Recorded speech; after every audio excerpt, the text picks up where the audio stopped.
the extent viewers are aware of writer-director Alain Robbe-Grillet at all, it is probably for his novels and his collaboration with Alain Robbe-Grillet last year at Marienbad.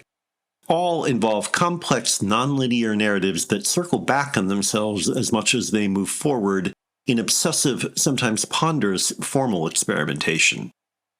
Like the protagonist of his early novel In the Labyrinth struggling through the snow to deliver a package, the reader of a Robbe-Grillet novel can often feel trapped in a claustrophobic, fevered world in which everyday details and objects take on hallucinatory brilliance, heavy with at times nearly unbearable deliberation.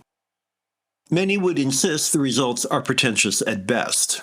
The Baroque implausibility of Trans-Europe Express avoids that criticism by displaying a side of Robbe-Grillet that is not often credited, his sense of humor.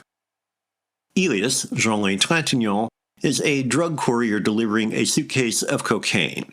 He is also openly the creation of Robbe-Grillet, who participates as himself, telling Elias's story to his producer and secretary on a train trip from Paris to Antwerp. It just happens also to be the train taken by Elias, who, at one point, joins the filmmakers in their compartment only to scurry away.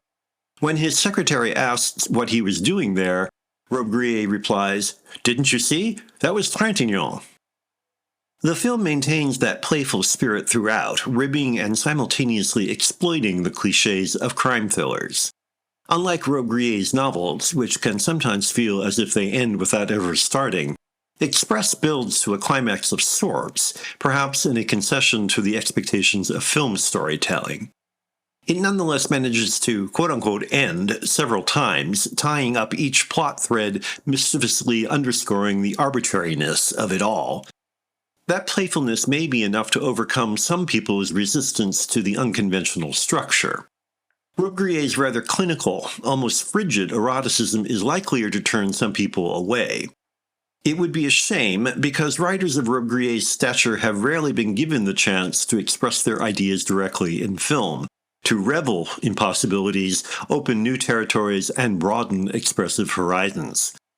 The kink is the least of it.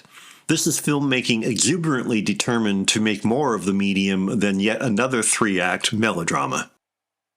It has been frustrating to have none of Robbe-Grillet's cinematic work other than Marienbad available until recently. An absolutely abysmal VHS copy of Express that circulated for a while was so bad that the comic elements were completely lost in the struggle to determine what was going on. The Blu-ray from Kino Lorber provides a beautiful, fine-grained transfer. Trans-Europe Express proves that anyone who chafes at the constraints of contemporary film and aches to see the medium used to its potential can find much to enjoy in the work of Robbe-Grillet.